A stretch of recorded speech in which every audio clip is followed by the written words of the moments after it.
संसद में विपक्षी सांसदों को सस्पेंड किए जाने को लेकर पूर्व डिप्टी सीएम सचिन पायलट ने केंद्र की मोदी सरकार और भाजपा पर हमला बोला है। जयपुर में पत्रकारों से बातचीत में उन्होंने कहा कि भाजपा संसद में महंगाई और बेरोजगारी जैसे ज्वलंत मुद्दों पर चर्चा नहीं करना चाहती है और जो सांसद इसकी मांग करते हैं उन्हें सस्पेंड कर दिया जाता है। इस दौरान पायलट ने प्रदेश के मुद्दों पर भी अपनी बात कही। मुद्दा इस बात का है कि भारतीय जनता पार्टी को जवाब देना चाहिए कि आपकी सरकार है पिछले 7-8 सालों से केंद्र के अंदर, तो राजस्थान को जो हमारा हिस्सा है, जो हमारा अनुपात बनता है, ना वो धनराशि मिल पाती है, ना हमें सहयोग और समर्थन मिल पाता है केंद्र सरकार से। सारे सांसद जो बीजेपी के हैं लोकसभा में, इतने सारे मंत्री बने हुए हैं, लेकिन जो पर्याप्त समर्थन इतने बड़े प्रदेश को मिलना चाहिए वो मिलता नहीं है। आज जो महंगाई है उस पर पार्लियामेंट में डिस्कशन सरकार करना नहीं चाह रही है।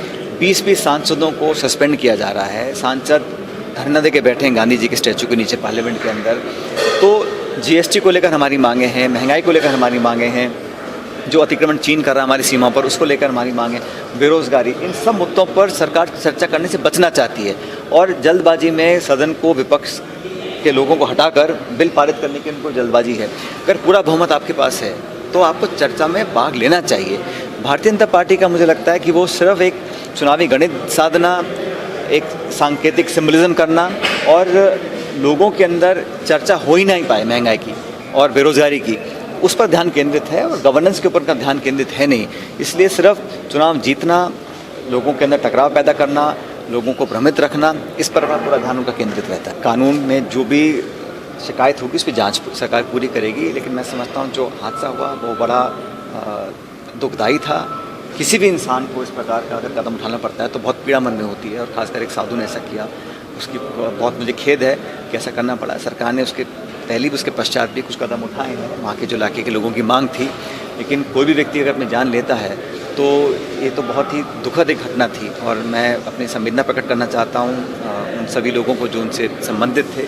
लेकिन बड़ी दुखदायी घटना है और अपने आप को जला लेना बहुत एक ऐसा कदम उठाया है जिसने लोगों को झंझोड़ के रख दिया। लेकिन इसमें न्यायपूर्ण कार्रवाई करनी चाहिए। देखिए, जो बीजेपी जब सरकार में थी उन्होंने क्या क्या पद दिए, किस किस को पोस्ट दिए, उसका विवरण उनको बताना चाहिए।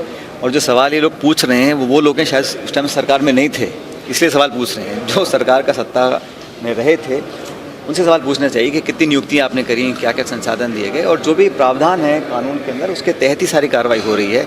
मुझे नहीं लगता कि कहीं सरकार ने किसी नियम का उल्लंघन किया है। जो प्रावधान है उसके अंतर्गत सारी कार्रवाई हो रही है।